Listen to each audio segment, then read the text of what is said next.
There's a forest in northern Nambia that no map dares mark, where birds don't sing, where wind doesn't blow, and at midnight, the drums begin.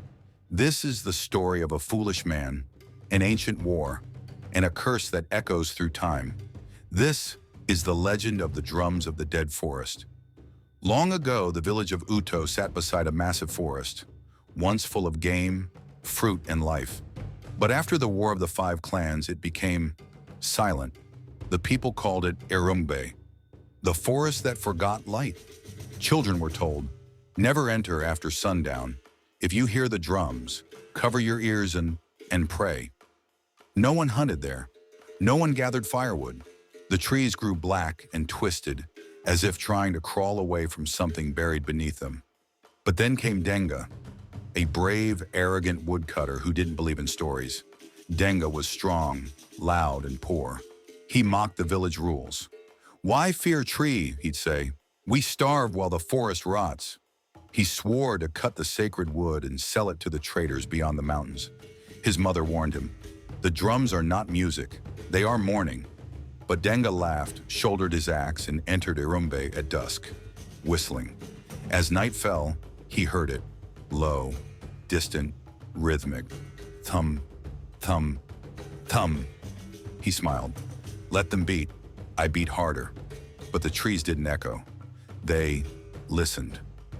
Denga found a tree with bark as dark as ash and veins that pulsed faintly.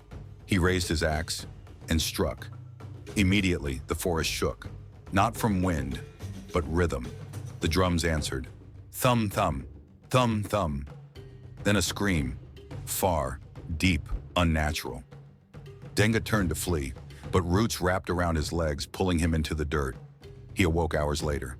It was pitch black. No stars, no moon. Only the drums.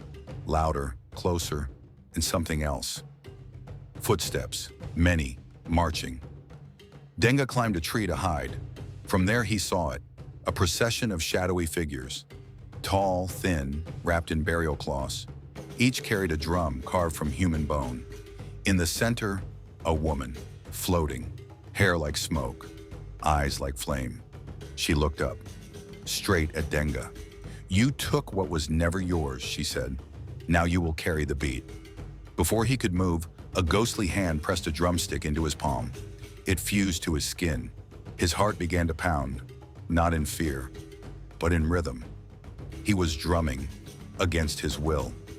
The ghost woman, Omatombu, was once a queen priestess, killed by her people for refusing to end the war. But her death did not bring peace. She cursed the land with her dying breath. Let the dead march forever, until someone dares to steal their silence. Denga had done exactly that. Now he was part of the endless procession, a soul caught between flesh and spirit. He wandered for days or years. Time did not exist in Irumbe anymore. Back in Uto, people saw figures at the edge of the trees, drums thudding without hands. The elders knew, another bearer has been chosen. One rainy morning, Denga's mother found a drum at her doorstep. It was warm and beating faintly. She fell to her knees, weeping. The villagers performed the old silence rite, closing all mouths and windows before nightfall. Still, the drumming continued, sometimes from the forest, sometimes from within the very walls of their homes. To this day, travelers say if you camp near Irumbe, you will hear footsteps, and then the drums. And if you ever clap, stomp, or play music in the dark, you might join the rhythm too. Forever. Moral lesson. Some forests are not haunted, they are guarded. Some sounds are not made to entertain, but to warn. And sometimes, what we think is just an old tale is a forgotten truth waiting to be repeated. So if you ever hear drums at night from a place where no drums should be, don't dance, don't listen, run.